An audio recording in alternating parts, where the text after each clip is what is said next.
In 1979, Stevie Nicks faced the hardest decision of her life. She was pregnant with Don Henley's child, but she was also standing at the peak of rock and roll history. Fleetwood Mac was selling out stadiums, the Eagles were untouchable, and Lindsey Buckingham was still in the room every single day. What she did next stayed hidden for 45 years. The song Sara carried clues, but nobody knew the full truth. Now at 77, she's finally speaking. And what she said about that moment changes everything we thought we knew about one of rock's most legendary relationships. Stevie Nicks entered the world on May 26, 1948, inside Good Samaritan Hospital in Phoenix. And from the moment she arrived, everything around her seemed to bend toward music and storytelling. Her parents, Jess and Barbara, had fallen for each other back at Arizona State University, marrying in 1947, and they carried that energy into their daughter's life. Barbara loved fairy tales so much that she poured them into Stevie's imagination until stories felt like a language she was born knowing. Jess, meanwhile, kept climbing the corporate world until he became president of Lucky Lager Brewing Company in San Francisco, then chairman and president of Armour & Company, and eventually executive vice president of Greyhound Corporation. Their moves across states came from his promotions, but each move also gave Stevie a new corner of America to dream in. She grew up with German, English, Welsh, and Irish roots shaping her family story, and her parents often said she was the star in their sky, which made her believe she could reach for anything. Her name started turning into legend long before she knew what legend meant. When she was tiny and trying to pronounce Stephanie, it kept falling out of her mouth as TD. Barbara found it adorable and began calling her TD Bird, which kept softening until it became Stevie.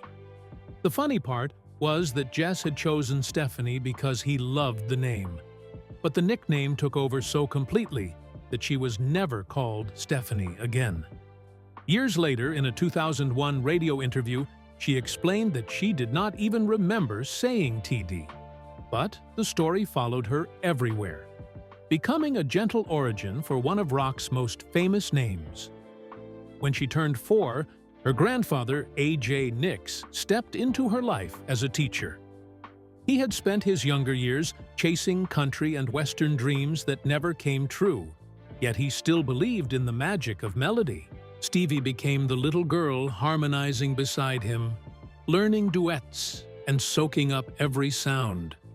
While he trained her voice, Barbara kept her at home more than most kids, surrounding her with stories and safety until her world felt balanced between fairy tales and music. Those two forces slowly fused, shaping the artistic voice she would later carry on stage. A voice full of mysticism grounded by harmony, she learned sitting next to the man who once hoped to be famous himself. Her childhood kept moving from one state to another, each chapter blending into the next as her father kept rising through the ranks. Phoenix was only the beginning. By the time she was 5 or 6, they were living in Los Angeles, then moving to Albuquerque for about 2 years, then to El Paso for 5 years, long enough for friendships and memories to settle in. After that came Salt Lake City, where she attended Wasatch Junior High, followed by a strict Catholic high school downtown because her grades had slipped below the required line. Then they returned to the Los Angeles area, settling in Arcadia for 10th and 11th grade. Another move came before senior year, this time to Atherton near Stanford University, where she walked into a new school as the brand new senior. Later, she wrote about this restless life in the 2001 song Candlebright, describing herself as a nomad, rolling around her entire life, and that feeling stayed with her. Everything shifted 1 month before her 16th birthday. Her parents agreed to let her try guitar lessons, even though they were not sure she would stick with them. They rented a small guitar and hired a teacher who taught her Spanish classical techniques twice a week for 6 weeks. When he decided to leave for Spain, something unexpected happened. Stevie wanted the tiny Goya guitar he used in the lessons.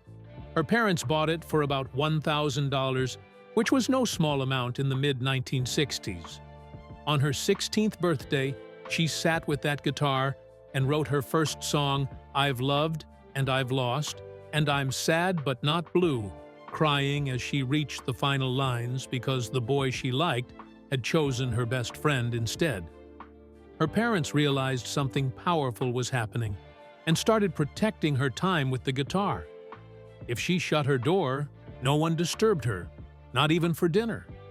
She still owns that little Goya today. By 1966, she was a senior at Menlo Atherton High School when she met Lindsey Buckingham. It happened on a Wednesday night at a Young Life gathering.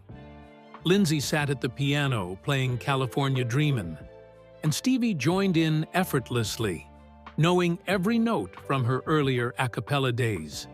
She later called him a darling, but even though the moment felt warm, they drifted apart afterward.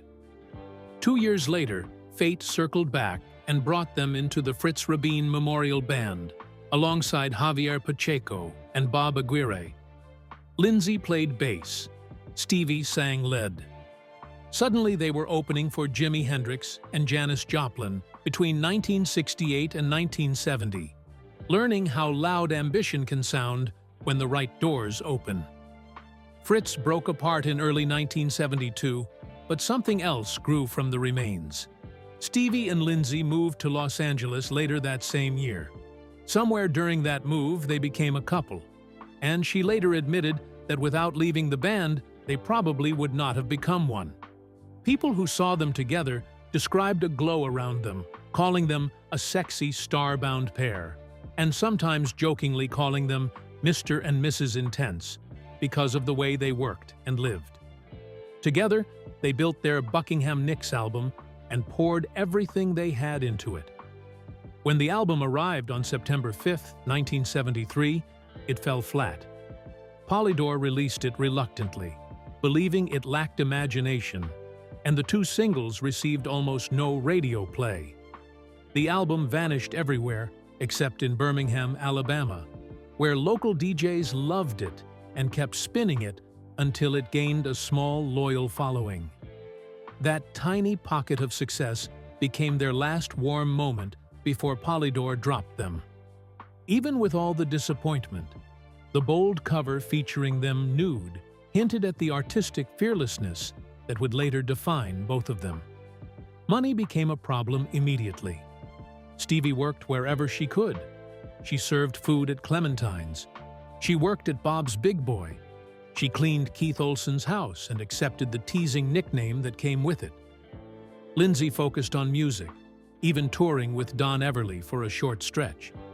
When Lindsay left on tour for 2 months, Stevie stayed with a friend in Aspen and looked at the mountains, wondering if she had reached her limit. That moment of doubt turned into landslide. She wrote in her journal that she took Lindsay and said they were going to the top. Less than a year later, they were in Fleetwood Mac making $800 each per week, laughing over how rich they suddenly felt. Everything changed in late 1974. Mick Fleetwood walked into Sound City Studios searching for a place to record the next Fleetwood Mac album. Keith Olsen played Frozen Love to show off the studio's sound. At that moment, Stevie and Lindsay happened to be working in another room. Lindsay heard his own guitar through the wall, opened the door, and saw this tall man absorbing the music. Mick barely remembered meeting him that first time, but he never forgot the guitar work on Frozen Love. When Bob Welch left Fleetwood Mac in December 1974, that memory pushed Mick to call Lindsay. That phone call created rock history. Lindsay said he would join only if Stevie came too. She was waiting tables at the time, barely hanging on in Los Angeles. If the call had come a few weeks later, she might not have been there at all. Mick originally wanted only a guitarist, but Lindsay's refusal changed everything. Stevie stepped into the band not because she was invited, but because she refused to be left behind. On December 31st, 1974, Lindsey Buckingham and Stevie Nicks became official members of Fleetwood Mac, and that single night marked the start of their most iconic era. A failing band suddenly had two new voices and a new direction. Only months earlier, Stevie had been seconds from giving up. Now she was walking into the greatest transformation of her life.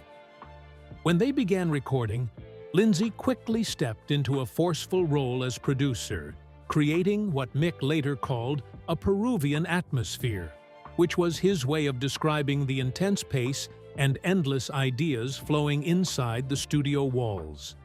The album arrived on July 11, 1975. It started quietly, entering the Billboard 200 at number 183 on August 2, 1975. It climbed slowly, slipping back down again, then rising after Rehab came out as a single. Suddenly, everything changed. On September 4, 1976, after 58 weeks of work on the charts, the album reached number 1. Over My Head, Rehab, and Say You Love Me all reached the top 20, with the last two landing at number 11. The album lived in the top 10 for 37 weeks and stayed in the top 40 for more than 15 months. In 2018, it was certified 7 times platinum in the United States, with more than 7,000 copies sold. Stevie's mystical stage persona began not from confidence, but from fear. She had terrible stage fright and begged designer Margie Kent to create outfits she could hide inside. Flowing shawls, velvet skirts, chiffon layers, platform boots. All of it built a world where she could step inside and breathe. She joked that she would be very sexy under 18 pounds of fabric, and no one would know who she really was. The tambourine wrapped in ribbons became part of her presence and helped her move through the music. Over the years, the shawls grew into the thousands.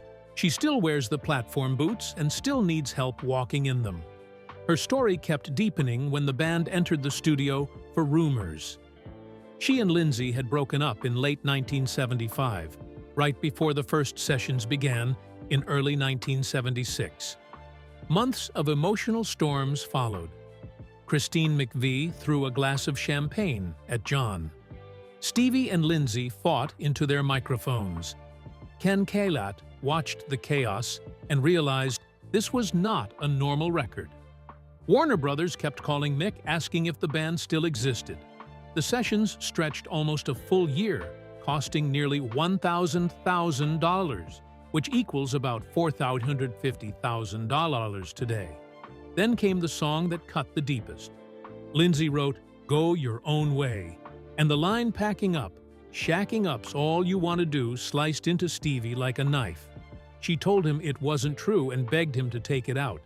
He refused. Every time she heard it on stage, she clenched with anger. Yet she still had to sing backing vocals. She once said that he pushed her buttons in every way, and she pushed back. The song reached number 10 on the Billboard Hot 100 in December 1976, and now has more than 685,000 plays on Spotify. Stevie fought back through her music. She wrote Dreams, which became the band's only number 1 hit on June 18, 1977.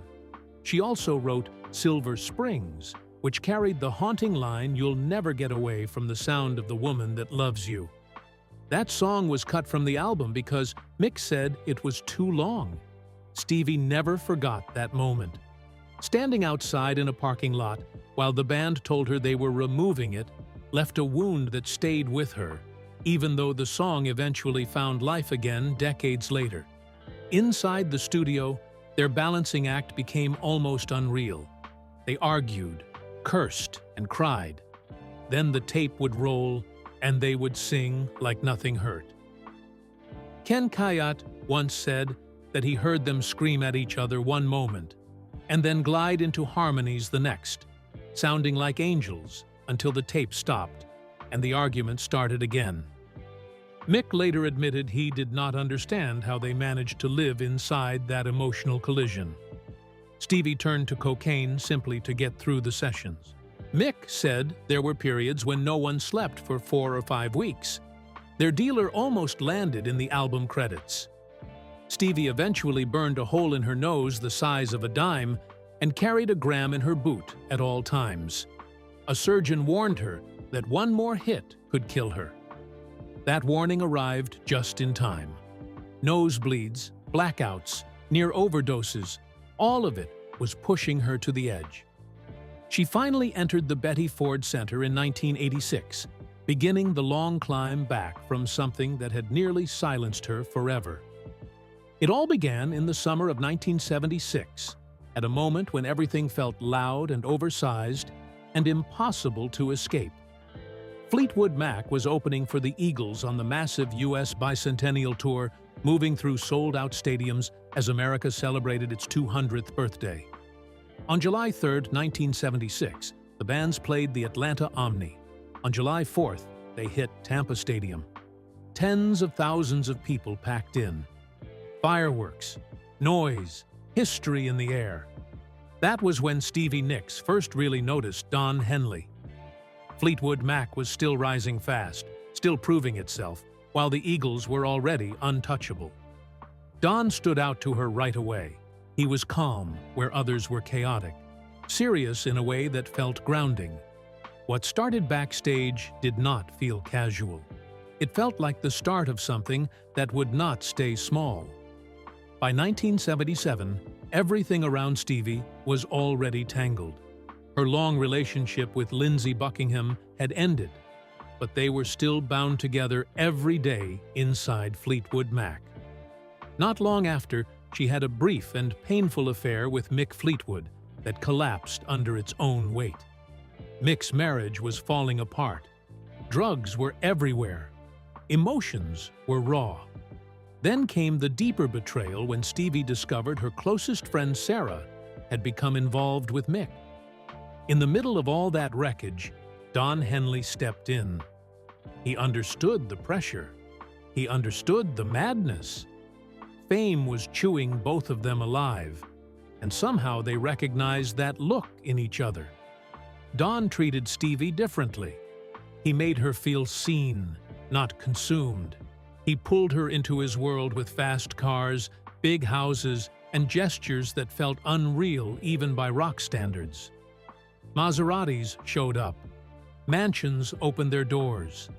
The Eagles lived large, and Don let her experience it without making her feel like an accessory. Years later, in a 2005 interview, Stevie explained why it mattered. Fleetwood Mac had just truly broken through, while the Eagles had been kings for years. Don saw her as someone different from the women he usually dated, and that difference shaped their bond. For a moment, marriage did not seem impossible. It felt close enough to touch. The relationship burned bright but short, about a year, long enough to matter. By 1979, it reached a point that changed everything. Stevie discovered she was pregnant with Don's child. For a brief second, the future cracked open. Then reality rushed in. When she told Don and mentioned she was considering an abortion, his response felt distant and careless. In that moment, she understood something painful. He was not planning a future. Whatever dreams she had been holding quietly fell apart. She went through with the abortion in 1979, later explaining that there was no way she could have had a child while working at the pace Fleetwood Mac demanded. She believed it would have destroyed the band. If the baby had been a girl, she planned to name her Sara. At the same time, both artists were standing at the peak of their powers. Fleetwood Mac was touring Rumors, an album that would eventually sell over 40,000 copies worldwide. The Eagles were defining an era with Hotel California. Stadiums sold out night after night. Media attention never stopped. Money and drugs flowed without limits. Stevie was writing some of the most powerful music of her life while battling a cocaine habit that would later cost her over $1,000. The heartbreak from Don found its way into her songwriting. Sara, released in 1979, carried the weight of the unborn child and the tangled love triangle that had torn her world apart. Even after everything, she and Don remained connected. In 1981, they reunited musically on Leather and Lace, which reached number 6 on the Billboard Hot 100, proof that some bonds do not disappear even after they break. But Don was not the only storm in her life. In November 1977, during the Rumours tour in New Zealand, Stevie and Mick Fleetwood crossed a line that should never have been crossed. Their affair began quietly and lasted close to a year. Mick was still married to Jenny Boyd. Stevie was still emotionally tied to Don. Drugs and long studio hours blurred everything. The idea had started earlier, during a famous 1976 Rolling Stone photo shoot by Annie Leibovitz, when the band posed together in bed. Stevie later admitted spending hours curled next to a shirtless Mick, a moment that planted a seed she could not ignore. The connection felt real to her. She later called Mick one of her great loves. She described him as regal, like an English king, and said she was awestruck from the start. Recording sessions for Tusk only deepened the intimacy. Cocaine became routine. So did alcohol, marijuana, honey, and hot tea, and endless nights that erased boundaries. What broke her was not just the affair ending, but how it ended. By Halloween 1978, Mick arrived at a party with her best friend Sara on his arm. The message was public and cruel. Still, Stevie insisted the love had been genuine. After Lindsay, Mick had been an emotional refuge, even if it was doomed. The damage spread wider. Mick was married, and he had 2 daughters. He and Jenny Boyd had first married on June 12, 1970, divorced, then remarried in 1977, just before the affair began. Their daughters Amy Rose, born January 17, 1971, and Lucy, born in 1973, were part of a family Stevie cared about deeply. That made everything worse. Jenny had just recommitted to the marriage when it all collapsed. The pressure of rumors, along with heavy drug use, tore the marriage apart. They divorced for the final time in 1978, only 6 months after Jenny got sober. She moved back to England with the children, closing a chapter filled with damage no one could undo. Stevie later summed it up in her own words. "Never in a million years," she said, "could she have imagined it happening." She loved his family. She knew it could never work. And it did not. She admitted that drugs clouded her judgment. A sober woman, she said, might have run away. Instead, she stayed, pulled in by kindness and chaos at the same time. The cocaine only made it worse. Stevie later estimated she spent over $1,000 on the drug, then corrected herself and said it was probably millions. At $100 per gram, she was buying for everyone around her. She wore a gold and turquoise vial set with diamonds around her neck, so it was always within reach. The damage was physical and terrifying. A hole burned through her nose. Nosebleeds became constant. She collapsed on stage. She blacked out. Doctors warned her she was risking a brain hemorrhage or early death. She knew it was killing her, but she could not stop. The affair and the addiction fed each other until everything spiraled. Then came 1979, and the pregnancy that should not have happened. Stevie was 31 and stunned. She had an IUD. She trusted her doctor. She believed she was protected. When it happened anyway, panic took over. Fleetwood Mac was unstoppable at that moment. The band had formed its iconic lineup in 1975. By 1979, they were preparing to release Tusk, a double album that cost over $1,000 to make. On October 10, 1979, they received a star on the Hollywood Walk of Fame. 2 days later, on October 12th, Tusk was released. A massive 9-month tour was already planned. 20 tracks, over 73 minutes of music. There was no space for a child in that reality. What made it worse was Lindsey Buckingham. He was still there every day, writing, recording, living inside the same emotional wounds. Stevie knew that having a child with Don Henley while working beside Lindsay would be unbearable. She called it a nightmare scenario. She believed it would destroy Fleetwood Mac completely, so she made the hardest decision of her life. The abortion happened in 1979, just months before Tusk came out. She later said that if she had kept the child, she would not have taken a short break. She would have walked away for years, and Fleetwood Mac would not have survived it. The choice haunted her, but she believed it saved the band. Years later, the story surfaced again when Don Henley spoke about it publicly in a 1991 GQ interview. He claimed that Sara was about their unborn child. The song had once been 16 minutes long before being cut down during the Tusk sessions. Released as a single in December 1979, it climbed to number 7 on the Billboard Hot 100. Stevie later said his claim was mostly true. The song carried more than one meaning. It was about the child she never had and about Sara Fleetwood, her friend who had married Mick. All of it folded into one haunting piece of music. In 1980, Stevie Nicks did something almost no one expected her to do. While still standing at the center of Fleetwood Mac, she quietly stepped into the business side of music and helped launch Modern Records with Danny Goldberg and Paul Fishkin. At that time, going solo while still in a major band was seen as career suicide. Industry people openly called it the kiss of death. Yet Stevie moved forward anyway.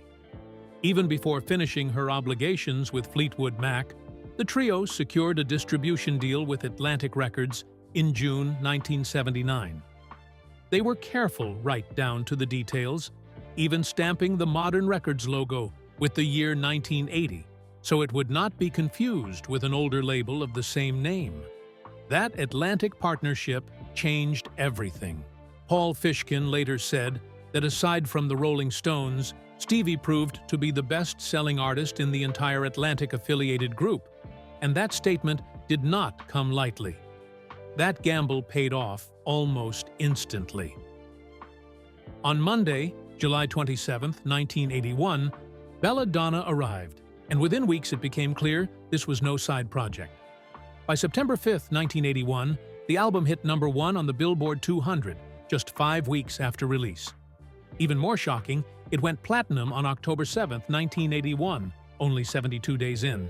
The album refused to fade, staying on the Billboard 200 from July 1981 through June 1984. By January 1990, it reached 4 times platinum for 4,000 copies shipped. In 2004, it was certified 5 times platinum, confirming more than 5,000 copies sold in the United States. Worldwide sales reached around 5,000 units, with Canada alone contributing 200,000. Belladonna finished 1981 as the 5th highest-selling album of the year.